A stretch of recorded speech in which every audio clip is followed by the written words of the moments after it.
Hannity, it's time for the world to wake up. In just the past 4 months, we have seen a sharp spike in the number of radical Islamic terror attacks around the world, including right here on American soil. Watch this. It sounds like he's running around out here. Okay. And that's a gunshot. Tonight, terror in the heartland. The FBI is investigating a brutal beheading in Moore, Oklahoma, after the suspect's co-workers revealed that he had been trying to convert them to Islam. He did kill Colleen and did sever her head. Canada now, where there has been a shooting at Parliament Hill, which is now in complete lockdown. The suspect is still on the loose. This is an active shooting situation. A man with apparent sympathies toward anti-American rhetoric is dead tonight after attacking a group of New York City police officers with a hatchet. Preliminary evaluation is that this was a terrorist act. Sydney, Australia. Hostages seen on camera running for their lives. 5 people escaping from a gunman who some 15 hours ago stormed into a cafe in downtown Sydney waving a jihadi flag.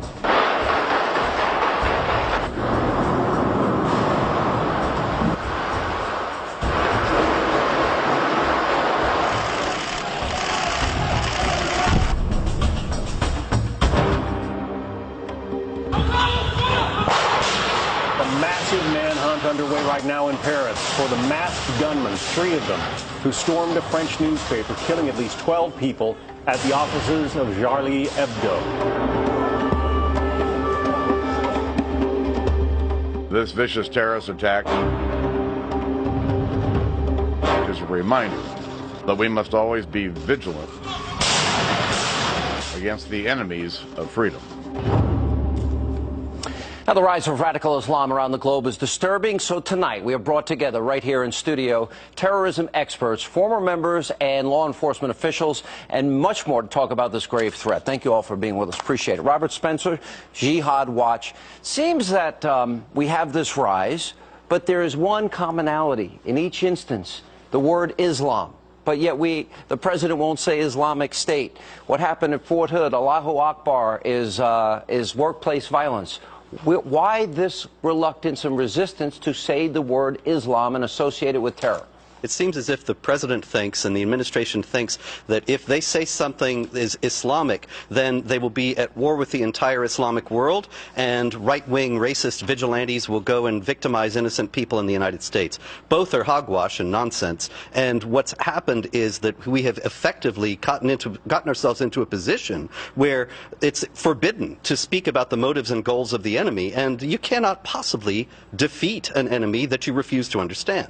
You know, I had Anjem Chowdhury on, the radical imam. What did he say? I said, well, is Islam a peaceful religion? He said, no, it's not. It's about submission. Is that the interpretation? And how many people are we talking about? Well, the word Islam itself means submission. It does not mean peace. It's related to peace. But it means submission. And it not only means submission to God, it means submission of the non-Muslims to the Muslims. It is a political system that mandates that the non-Muslims have to live in a state of subordination under the rule of Islam and are denied basic rights. That is exactly what the imam said to me this week. Very open and honest. And I wanted people to hear that. I came under some fire for putting him on and giving him airtime. Bill Donahue, you're with the Catholic League. We keep hearing, well, they're extremists in every religion. You dealt with the issue of the Virgin Mary painting with elephant dung and a crucifix submerged in urine. Did any Christians go out there and kill because of those expressions? No, that's because we exercise the virtue of restraint, which obviously is not widespread in the Muslim community. And it's not just the radical Muslims. It may be only a few that are violent. But quite frankly, the support for blasphemy laws in Sharia extends way beyond just these barbarians that we're talking about. Yeah. Lieutenant General McInerney, let me ask you, do you think militarily the United States is handling this properly? Are we taking Islam, radical Islam, seriously enough that we'll defeat it, or are we appeasing it? Did the French appease the Muslims that moved by giving them their no-go zones, their own private neighborhood and territory? Was that the right decision? Well, I would say we are not even appeasing it right now. Right now we are losing. We haven't lost, but we are losing, and that's because our military leaders do not know the enemy. As Sun Tzu says, know thy threat. Well, you're going to hear senior military leaders on active duty now, they talk about radical extremists. Sean, tell me, what is the ideology of a radical extremist? I'll tell you what the ideology of a radical Islamist is. It's the Quran, it's Sharia, and it's the Hadith. That's where they get their rules of engagement and their ideology. And so if we don't identify the radicals for what they are and where it came from, we cannot defeat it. And the military today is not identifying it. Let's talk about, Brigitte, you lived in Pakistan, right? I lived in Lebanon. Lebanon, okay. And you understand, you studied the Quran. Let's take the literal interpretation of the Quran. Infidels, jihad, the things that are in there. If taken literally, does that lead to what Robert Spencer is talking about? Yes, that's exactly what they lead to, jihad against the infidels. We have a saying in Arabic, أولاً يأتي السبت وبعده الأحد. First comes Saturday, then comes Sunday. First we kill the Jews, then we come for the Christians. In the Middle East, the Islamic Middle East, there is no tolerance to any other faith or group of people. We minorities in the Middle East have been massacred, killed. My house was bombed. This is how I ended up in this country, as a refugee from the Middle East. It was happening when my parents were refugees, when I was a child, newborn, and here I am in America today, and my people are still fleeing because of the intolerance of Islamic extremism. So my past is America's future unless America wakes up now and takes the necessary steps. What are the necessary steps? Identify the enemy by name in order for you to devise a strategy to defeat it. Right now, we have a president at the White House who doesn't have the moral clarity and the courage to stand up and say what we are fighting. And we need to do that in order for us to defeat this enemy. It is Islamic terrorism. It's not Buddhist terrorism. It's not Jewish terrorism. It's not Catholic terrorism. How many numbers are we talking about? The world has 1.6 billion Muslims. How many Muslims are we talking about? We're talking about 1.2 billion Muslims in the world today. 15 to 25% are radicalized. You're talking about 400 million, maybe? We're talking about 300 million people who are ready to strap bombs on their bodies and blow us all up to smithereens. And what about the others? Are they in a silent agreement, or are they afraid that they will be deemed apostates, and apostatism under Islam is death? The majority agree with the radicals. The Pew Research did a study back in 2013, just almost a year ago, where they interviewed Muslims from around the world: Indonesia, Bangladesh, Nairobi, Pakistan, all over the Islamic world, Egypt. And what they found out is the top 5 Islamic countries: Indonesia, Nairobi, Bangladesh, Pakistan, Egypt. The average 77% support the establishment of Sharia law as the law of the state and the establishment of an Islamic caliphate. All right, so now we've got 44 million, Benjamin, Muslims in Europe. 44 million. It's expected to grow to 58 million in the next 15 years. Now, we see how France has a problem, Belgium has a problem, all throughout Europe, Great Britain has a problem. They set up no-go zones, non-Muslims not allowed, separate Sharia courts, police can't even go in if there's an issue, or firemen can't go in. So now the question is, okay, if you're a Western country and Sharia is contradictory to all of those values, so Muslims are moving in, how do you determine which Muslims want freedom and which maybe perhaps want to come in and implement Sharia law? How do these Western countries decide who gets in and who doesn't get in? Well, so I think that there's a social contract that has to exist, right, between the immigrant and the country that they're coming to. I think we certainly believe that here in the U.S. Right. I think one of the issues that we've now seen the consequence of in France, as you said, France is the largest Muslim population in Europe, 6.5 million. You know, that's 10% of their population. That has led to them becoming a very large active constituency, right? So President Hollande won 93% of that vote. Of that 6.5 million. That's a very important voting bloc. So they now have gone from these very disparate kind of organizations. They have voting power. They have voting power, which means that they have massive amounts of influence, which means how much. Interesting. So they literally go to France. They don't assimilate. They take portions of the country unto themselves and say, "Don't come into our part." Yes, sir.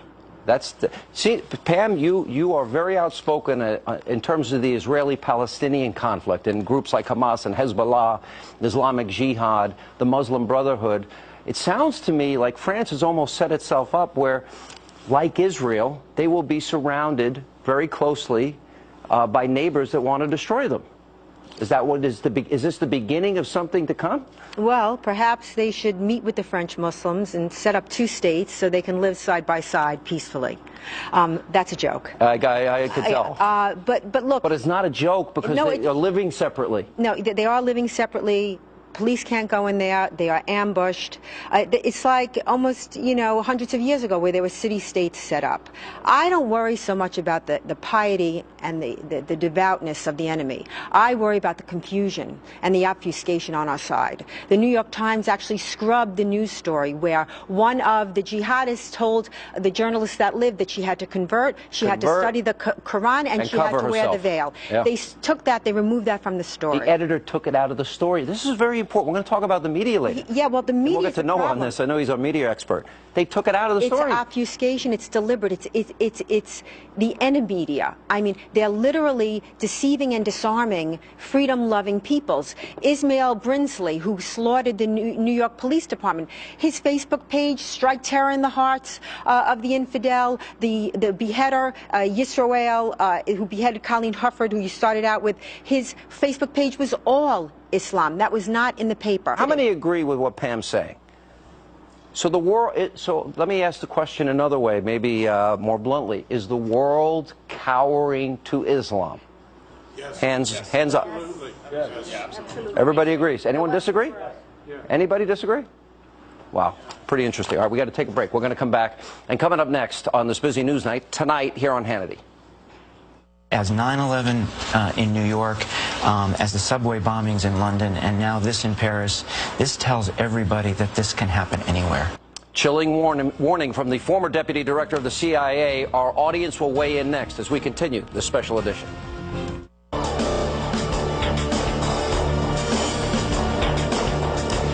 Welcome back to the special audience edition of Hannity, the rise of radical Islam. So in the wake of the vicious attacks that have plagued Paris, experts are warning that similar terror attacks could be coming here. Take a look.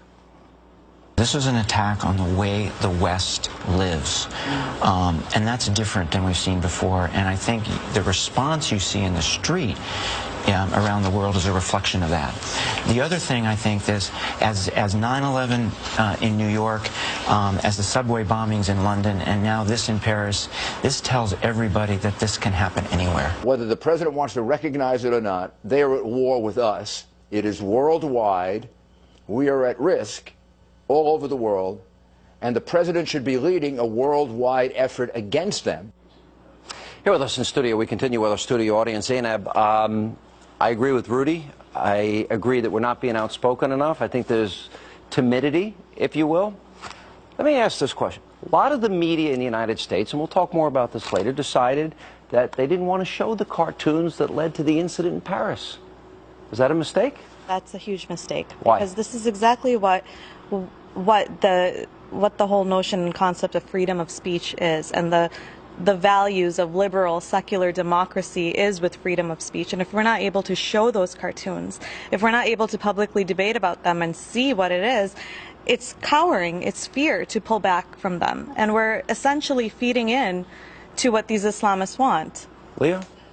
At the same time, I have to say that what we're seeing is that the online media, the media that's being used by these terrorist groups like Al-Qaeda in the Arabian Peninsula, are using magazines like Inspire magazine, which I've actually brought a copy of that here with me, and they're using this media to basically say that there's a crusader campaign against Islam. So they're using, this what they're saying is a war on Islam to try to promote violence within their own people. Yeah. What do you think, David?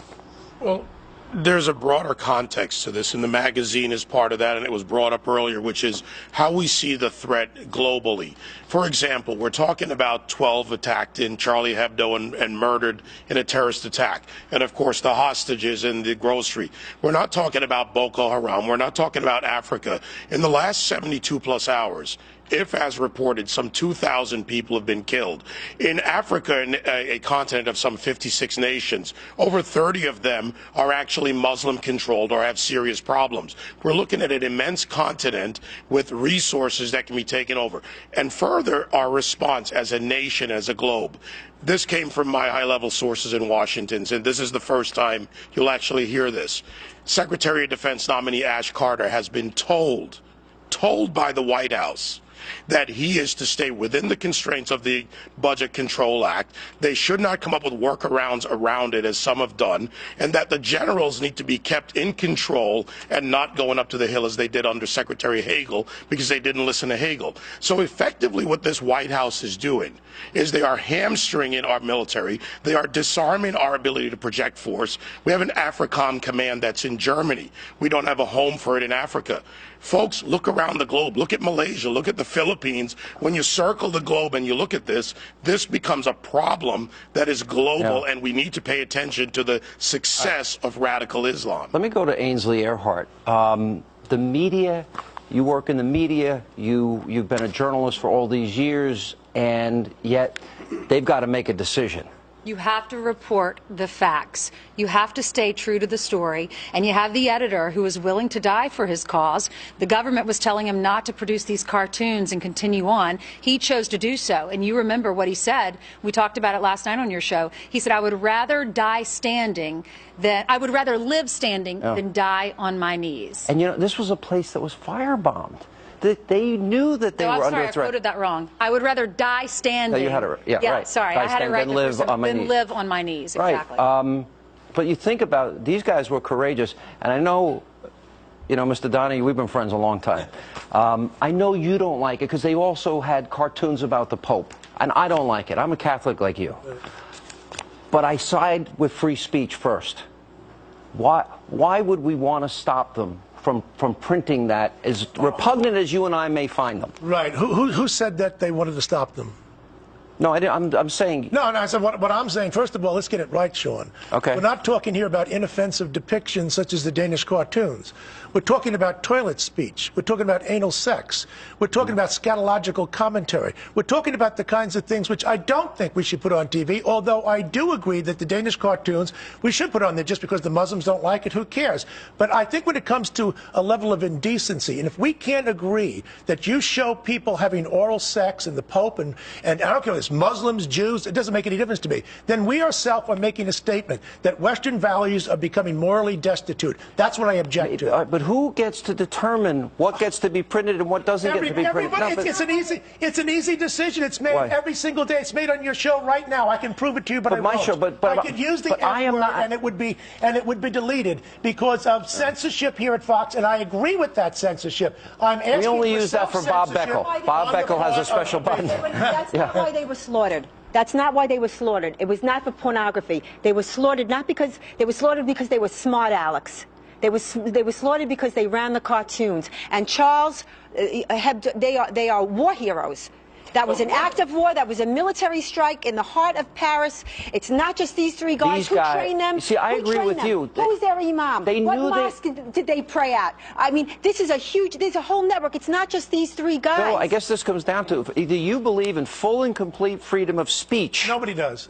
Nobody does. Okay, you can't yell fire in a burning building. I got it. Yes, you can, and I hope you do yell fire in a building that's burning. You cannot yell fire falsely. Now, look, there are about 25 at least exceptions to freedom of speech, okay? Obscenity. You can't infringe on somebody's copyright. Libel, slander.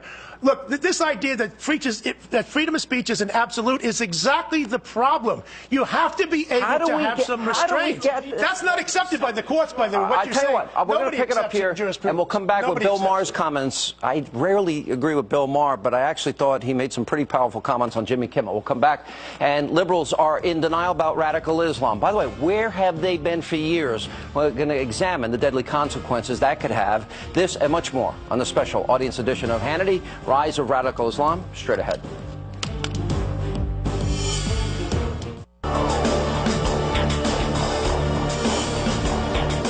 I know most Muslim people would not have carried out an attack like this. True. But here's the important point. Hundreds of millions of them support an attack like this. They applaud an attack like this. What they say is, oh, we don't approve of violence, but you know what? When you make fun of the prophet, all bets are off. That was Bill Maher and Jimmy Kimmel, a man I rarely agree with. We bring back our studio audience. All right, Bill, I'm going to go right back to you. He is saying something about the left in America. Here you have, let's see, the people on the left in America, they're upset that Mitt Romney has binders of women with their resumes because he wants to hire them. Or that conservatives war on women because conservatives, they don't want to pay for Sandra Fluck's birth control. But women under Sharia, let's see, they have to cover themselves. They can't go out in public without men that they are related to. Some women can't drive. Some women can't go to school or can't go to work. And then, of course, women need 4 male eyewitnesses to prove rape, etc. So isn't it better that we have the freedom of speech that he's talking about and the left starts speaking out about radical Islam? I want freedom of speech, but I don't want, and neither do the courts, by the way. No speech can be absolute. Otherwise, then you have to get rid of all the laws that I talked about before.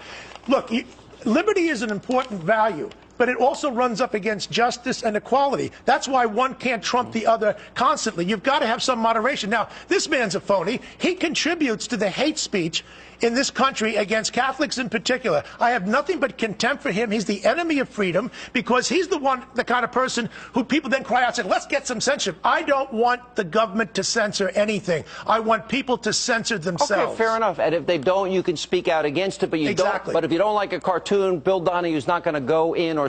I've had demonstrations in the street. I'm the one who led the demonstrations on Corpus Christi, the Brooklyn Museum of Art, without violence. We have free speech here in America, and I would say France does too, but we have to be willing to accept the consequences of speaking out because people will commit crimes. Now, on that, we need to be able, in America here, I think we should start criminalizing any verbal support for ISIS or for support for terrorism or anything like that, because right now they're just spewing it on Facebook and Twitter that they, I support ISIS, I support this, and we don't do anything about it. She was saying that there's over 300 million. I think our intelligence needs to go after and interview every single person that would write such a thing. I don't think we do enough of that. That's a good point. Often after a shooting or after an incident, we go, oh, here's their Facebook account. And they post their address because they're out getting a latte while they do it. So why don't we hammer them there? Oh, that's a good point. If there's 300 million radicals out there, then why aren't they on the no-fly list? We have 47,000. There are 300 million out there? That's a great point. Who are these people? We're going to get to, I promise we're coming. Let me tell you something, Sean.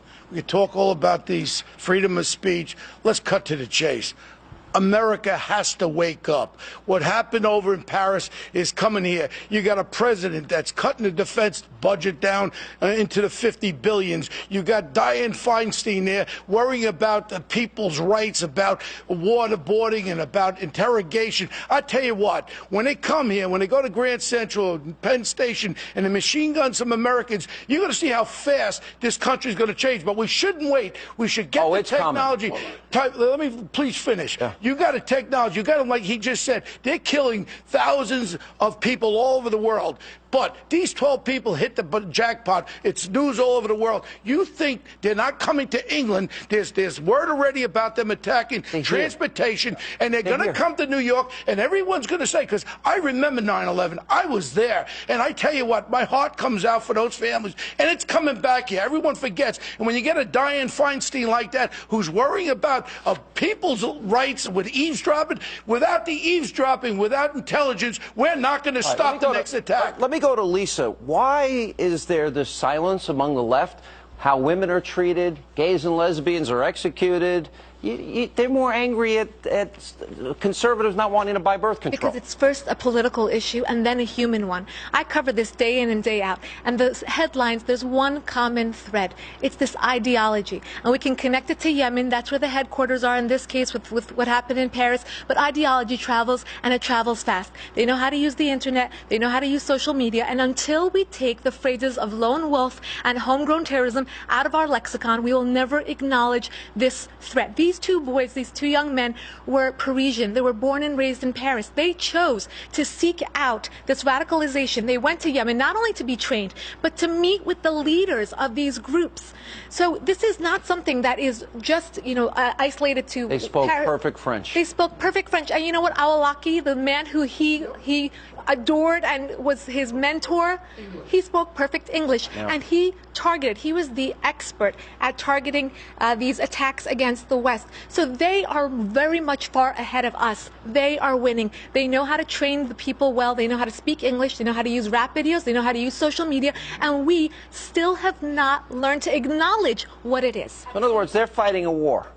And you know what? We're treating them as individuals, but they're a military, and they operate as one. And until we fight them as though they're a military, like a country just attacked Paris, a country attacked France. They're going to say 2 men held off 80,000 army troops and cops in France there. They're going to be martyrs right now, and I guarantee you, there's videotape they took on their cell phones, and you're going to see it, and they're going to be martyrs taking on 80,000 troops and cops in France. 2 guys, because they died for Allah. All right, we got to, I promise, yeah, go ahead, Leah. It's important to note from the intelligence community that when we talk about homegrown violent and extremists, that's the term that's used by the FBI director, by the National Counterterrorism Director, and that term is used because it's intended to highlight that when you have someone who's being radicalized in their basement, someone who's watching things on social media, it's very hard to detect them. And the reason is because intelligence can use, things like tracking people's connectivity on the internet.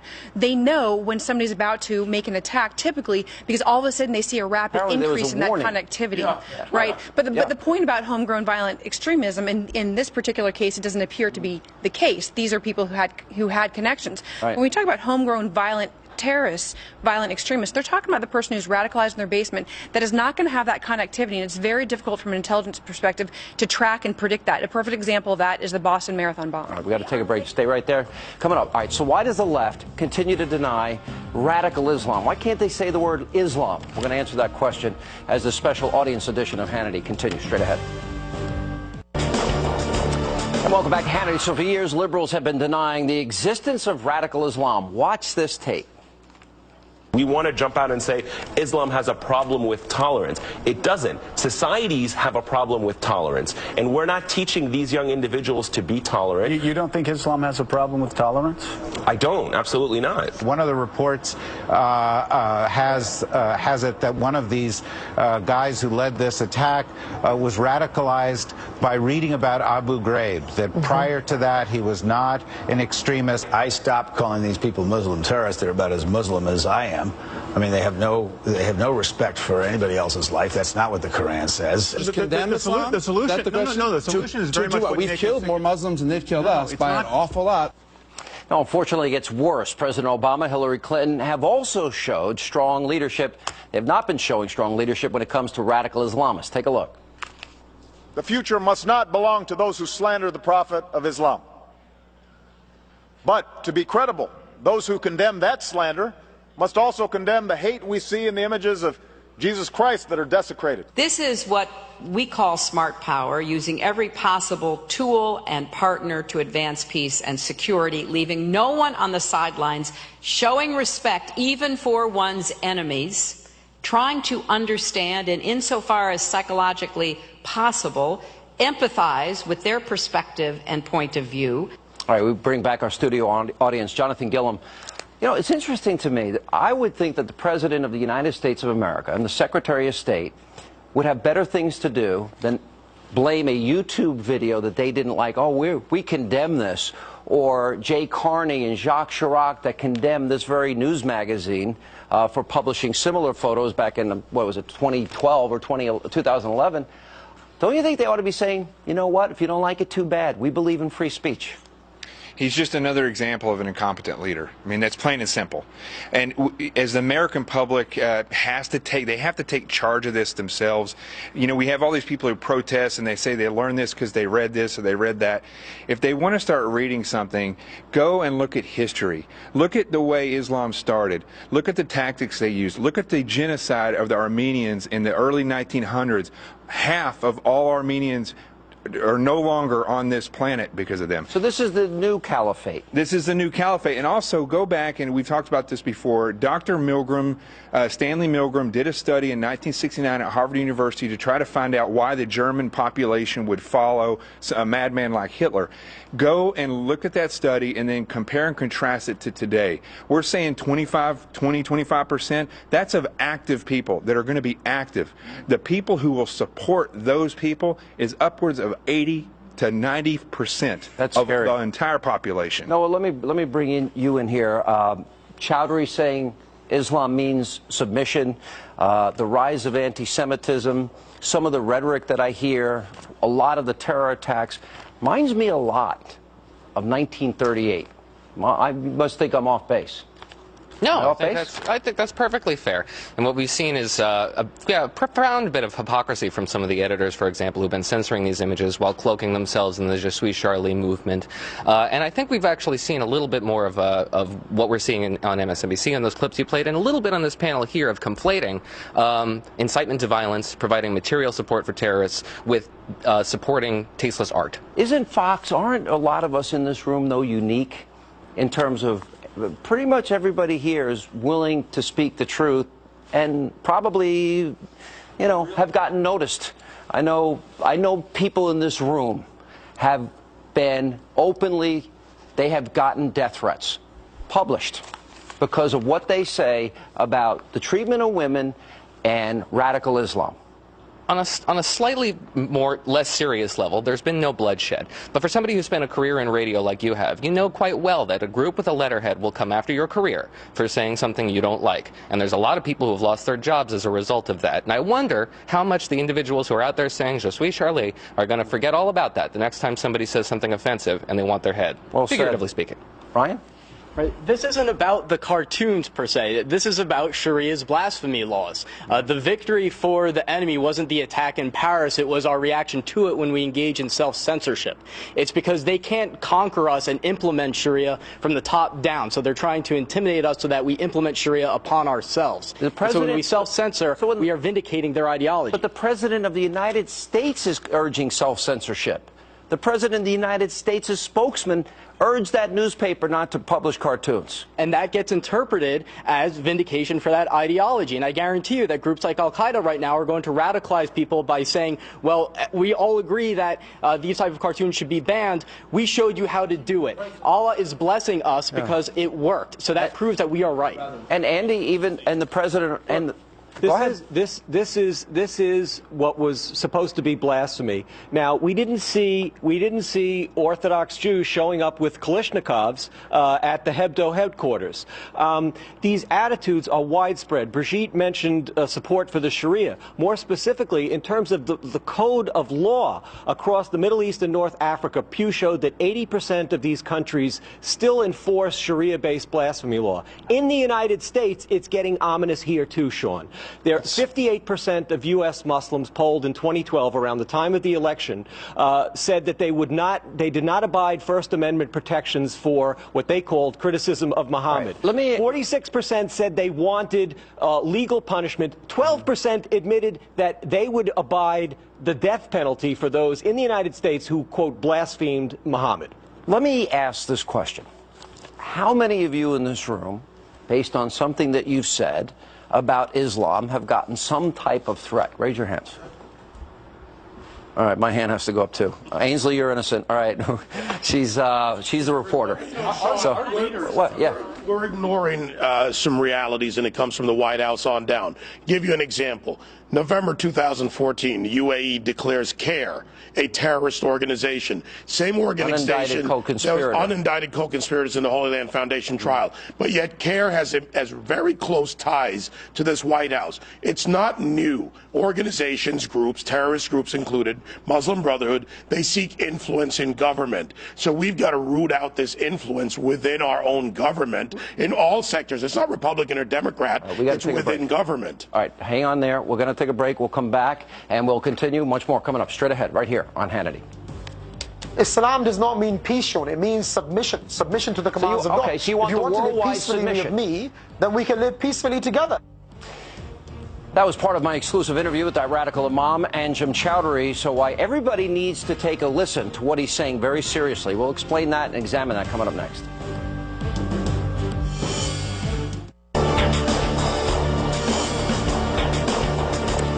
Welcome back to the special audience edition of Hannity, The Rise of Radical Islam. Now, last week, the radical London imam, Anjem Choudary, was a guest on this program. He gave his definition of what Islam is. Take a close listen. Islam does not mean peace, Sean. It means submission. Submission to the commands of God. Okay, so you want if you want to live worldwide peacefully submission with me, then we can live peacefully together. Now, unlike Choudary, many Muslims describe theirs as a religion of peace, but some verses from the Quran tell a very different story. Let's take a look at the Quran. Quote, "So when you meet those who disbelieve in battle, strike their necks until you have inflicted slaughter upon them." Here's another. "But those who disbelieve will have cut out for them garments on fire. Pour upon their heads will be scalding water, which is melted, that within their bellies and their skins." And here's what the Quran says about other religions. The Jews say that Ezra is the son of Allah, and the Christians say the Messiah is the son of Allah. Well, that is their statement from their mouths, and it goes on to read, "May Allah destroy them." How are they deluded? But there are moderate voices in Islam. For example, here is Egyptian President Abdel Fattah el-Sisi speaking to imams and religious scholars. Listen closely to what he said this past Christmas. بتوقف كثيرا قدام الحالة اللي احنا موجودين فيها. مش معقول يكون الفكر اللي احنا بنقدسه ده يدفع بالأمة دي بالكامل ان هي تبقى مصدر للقلق وللخطر والقتل والتدمير في الدنيا كلها. يعني 1.6 مليار هيقتلوا الدنيا كلها اللي فيها 7 مليار عشان يعيشوا هم؟ مش ممكن. انا بقول تاني احنا محتاجين ثورة دينية. And we bring back our studio audience. Robert, that's where we started. The Quran. Brigitte, that's where we started. So is that how you're saying 300 million Muslims interpret the Quran that literally? Estimated 300 million Muslims out of the 1.2 billion who follow the teachings of the Quran and believe it literally to the word, and they want to follow it. How many people agree that that is the interpretation of as many as 300 million or more? It's many more than that, Sean. It's many more than that. I've had 500 million. I thought it was 1.6 billion. Well, 300 million may be willing to actually go out and kill.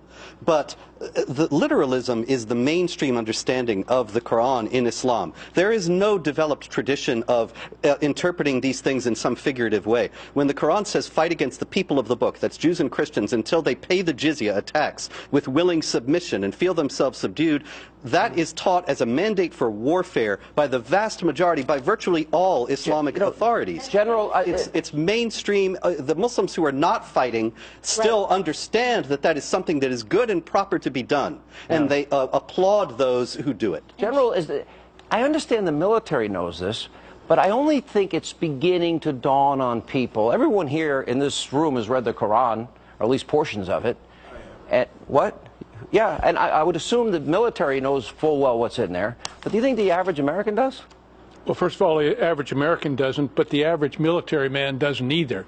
They have restricted the study of radical Islam. They don't even use that term. Anything in their curriculum that talks about radical Islam has been eradicated with this administration. And that is our main problem. And in our leadership, look, the captains, the majors, the sergeants understand that the Iraqis, etc., did not want our Jeffersonian democracy. They wanted our money. Mm-hmm. But President Obama scrubbed all of the materials that General McInerney is talking about.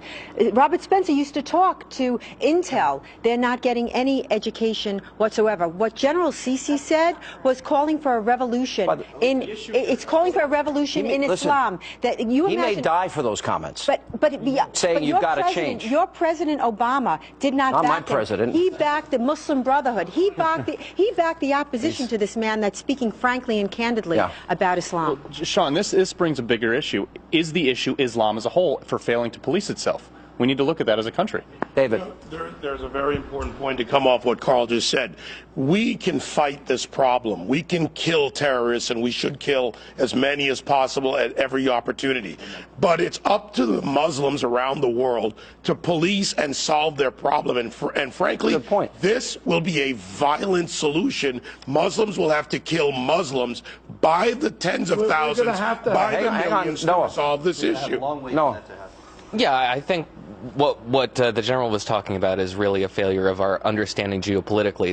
In 2001, it was unfathomable that you could see the establishment of a caliphate across North Africa and into the Middle East. Today, it is a reality. We're looking at a geopolitical, a real war, not an counterinsurgency operation like we saw in the last decade. Let me go to, hang on, Leah, Andy, yeah. Yeah, I just want to say that I actually went with Robert to Fort Leavenworth at one point, and the same academic resistance that you see towards understanding and teaching the jihad ideology that you would see in the Ivy League at a Harvard, for example, where you would understand it because it's a hard left institution. That is in the military institutions as well. Leah, you were a fighter pilot? I'm just going to have to correct the record here about the military and the intelligence community because I served in both. And to say that there's not an understanding of violent extremism and terrorism in those communities is absolutely wrong. It's jihad. It's not violent extremism. It's jihad. Okay, it's rooted in Islam. It is how the Muslim Empire was created. It's how it's how you can play tit for tat here, but to say that the intelligence community does not understand it and is not focused on it is absolutely wrong. If you listen to the testimony, of the director of the National Counterterrorism Center and the director of the FBI, these are things that they are looking at. They're things they're watching, and it's things the intelligence community have been watching for. The counterinsurgency manual is completely separate from the intelligence community. I'm sorry, all right, we're going to have to. This was such a peaceful show. Muslim organizations wrote to John Brennan on October 19th, 2011, demanding that all mention of Islam be removed from We got to take a break. terrorism. We'll come back in just a moment. More Hannity straight ahead.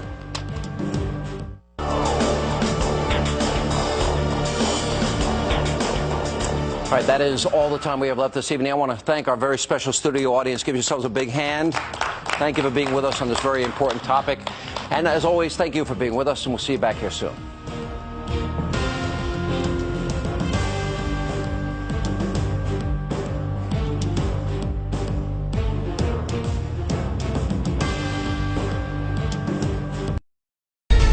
Islam as a religion is a lie wrapped with some facts and truths.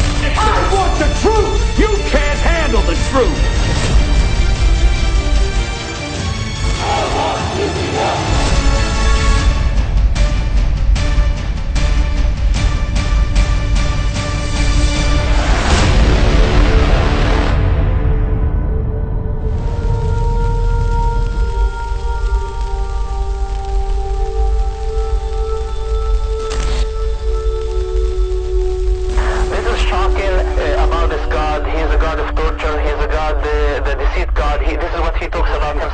Transmit a third alarm. We'll have the staging area at Vesey and